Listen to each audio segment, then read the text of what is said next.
এখনো পর্যন্ত আমি ওভাবে প্রেমে পড়িনি। যদি আবার দেখা হয় তোমার আমার। ভুলে যেও সব অভিমান, ছিল যত ঋণ, আছি আজও আমি শুধুই তোমার। জানি তুমি অন্য কারো, আমি দিশাহীন। কেউ যদি কাউকে প্রশ্ন করে এখন থেকে যে তুমি আমাকে কতটুকু ভালোবাসো, তখন বলতে হবে তুমিই প্রেমের সূচক।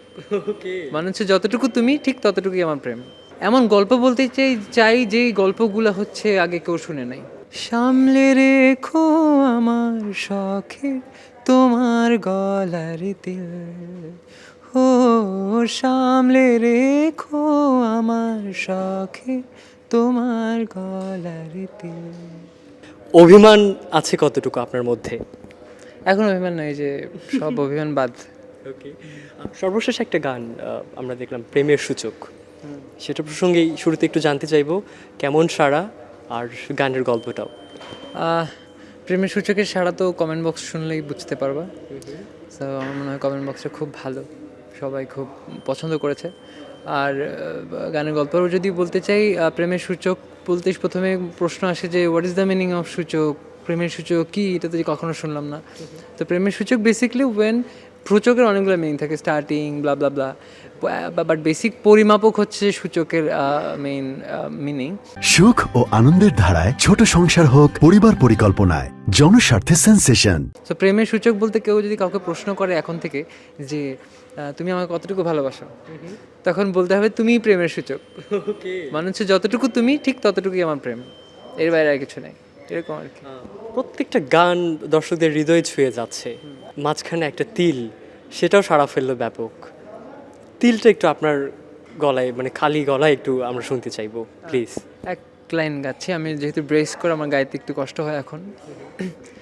সামলে রেখো আমার শখে তোমার গলার তিল, ও সামলে রেখো আমার শখে তোমার গলার তিল। তিল প্রসঙ্গে যদি জানতে চাই কি বলবেন? কিছু বলবো না, সামনে রেখো আমার শখের তোমার গলার তীর। এটা বেসিক্যালি আমার এরকম পিওভি ছিল লেখার সময় যে আমি অনেক সময় হয় না আমাদের অনেক প্রিয় মানুষকে আমরা ভালো থাকি এটা বলতে, নিজের যত্ন নিয়ে এটা বলতে লজ্জা পাই। তখন আমি কি বলতেছি গানে গানে যে সামনে রেখো আমার শখের তোমার গলার তিল, মানে তোমার গলার তিল সামনে রাখো, কারণ তিল সামনে রাখলে তো তুমি নিজে সামনে থাকবা। এটা একটা লজ্জা, এটা একটা একটা খুনসুটির বিষয় আর কি। একটা বড় প্রোগ্রাম তো পার করে আসলেন বগুড়ায়, মমুইনে খুব বড় করে আয়োজন, এবং দর্শক খুব উপভোগ করলো আপনাদেরকে। এই যে সারাটুকু পাওয়া কতটুকু আনন্দ দেয় আপনাদের এই জার্নিতে? সাড়া পাওয়াটা তো সবসময় আনন্দের, কিন্তু আমার সাড়া পাওয়াটা আমার মেন মোটো কখনোই ছিল না শুরু থেকে, কারণ গান আমার কাছে প্রফেশনের চাইতে বেশি এটা আমার রেগুলার ওয়ার্ক। এটা আমি যেভাবে খাই, যেভাবে চলি ফিরি প্রতিদিনের মতো গান। ডিফারেন্স হচ্ছে এইটুকু, যেহেতু ক্যামেরায় ধারণ করে মানুষকে দেখানোর ব্যবস্থা করা হয়, এই জন্য মানুষ দেখে। বাট সাড়াটাও আমাদের জন্য একটা আলাদা ব্লেজিংস। বাট এমন গল্প বলতে চাই যেই গল্পগুলো হচ্ছে আগে কেউ শুনে নাই, যেমন কি যদি আবার, যেমন কি তিল, যেমন কি প্রেমের সূচক, যেগুলো আগে কোথাও কেউ শুনে নাই, এগুলো আমার নিজের গল্প। একটু প্রেমের সূচক প্রসঙ্গে আবারও আসতে চাই। আসলে প্রেমের সূচক নিয়ে ভাবনাটা কেমন ছিল, এবং সেটা লেখা, সেটা ভয়েস দেয়া, ওভারঅল জার্নিটা? জার্নিটা খুব ভালো ছিল। আমি খুব লাকি যে খুব বড় বড় দুটা কোম্পানি এই গানটা স্পন্সর করছে, যার কারণে আমি খুব জলদি এটার কারণ ভিডিও বের করা তো it's not an easy task to do. খরচ করে এটা আমি চেষ্টা করছি ভিডিওর দিক দিয়ে বা অডিওর দিক দিয়ে, সব দিক দিয়ে ব্যাপারটা একটু অ্যাস্থেটিক রাখার, একটু ডিফারেন্ট রাখার। কক্সবাজারকে কেউ এভাবে দেখে নাই আমার মনে হয়। বাট পুরো ব্যাপারটা খুবই আলাদা ছিল, খুবই নতুন কিছু ছিল, এবং গল্পটাও নতুন। খুব মজার একটা এক্সপিরিয়েন্স ছিল। অ্যাঞ্জেলুর, আপনি জানেন কি না জানি না, আসলে অনেক ভক্ত আপনার রয়েছে যারা আপনার গান শুনে ঘুমায়, যারা আপনার গান শুনতে শুনতে আবার তাদের ঘুমটাও ভেঙে যায়। সো এই যে মানুষের ভিতরে একবার অন্তরে একটা জায়গা করে নেয়া, ঘুমনের আগ মুহূর্ত তার স্মৃতিতে থাকা, কতটুকু সফল বলে মনে করেন আপনি নিজেকে? সফলতা বিফলতা আমি আসলে ভাবে দেখি না ব্যাপার, কিন্তু মানুষের ভালোবাসা পাওয়াটা হচ্ছে আশীর্বাদ। তো আল্লাহ কাকে বেশি ভালোবাসে, তখন উনি উত্তর দিলেন যেই মানুষটাকে তার আশেপাশে মানুষজন ভালোবাসে তাকে সৃষ্টিকর্তা বেশি ভালোবাসে।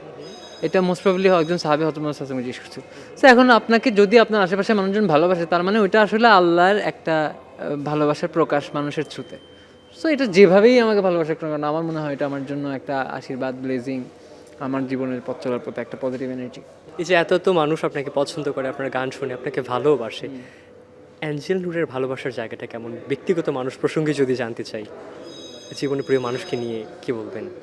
আমার তো প্রিয় মানুষ তো সবাই। আমি আমার মাকে ভালোবাসি। যদি আমি একটু স্পেসিফিকভাবে আপনার প্রেমিকা সম্পর্কে জানতে চাই, আছে কিনা? ওরকম সময়টা আমার হয় নাই। আমি এখনও ওই যে কাজের মধ্যেই আছি। সো ওই সময়টা আমি এখনও পাই নাই। কারোর ভিতরে কোনো ভালো লাগে এই জার্নিতে? এখনো পর্যন্ত আমি ওভাবে প্রেমে পড়িনি। আমি নিজেকে ভালোবাসতে বেশি পছন্দ করি।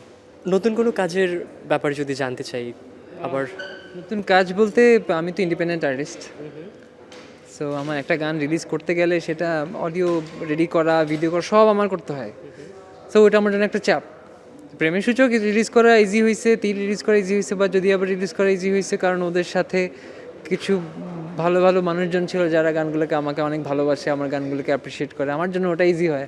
এখন যদি আমার আমার 12টা গানের অ্যালবাম রিলিজ করার খুব প্ল্যান আছে, বাট 12টা গানের ভিডিও করতে গেলে ওই পরিমাণ ফিনান্স, ওই পরিমাণ সাপোর্টটা আমার আশেপাশের মানুষ থাকলে যদি ওটা হয়ে যায় দেখবা যে 1 মাসের মধ্যে হয়তো 12টা গান রিলিজ দিতেছি। আমি ওই টাইম টেবিল অত কিছু চিন্তা করি না, বাট 12টা গান 12 রকম। প্রেমের সূচক দিয়ে শেষ করব নিজের গলায় প্লিজ।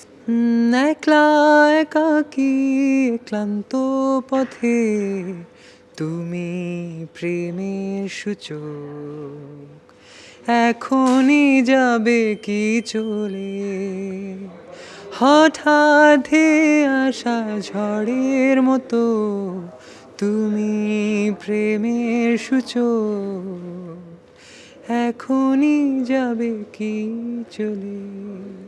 আপনার জন্য অনেক অনেক শুভকামনা। থ্যাংক ইউ, দোয়া করুন, তুমি ভালো থেকো। হ্যাঁ।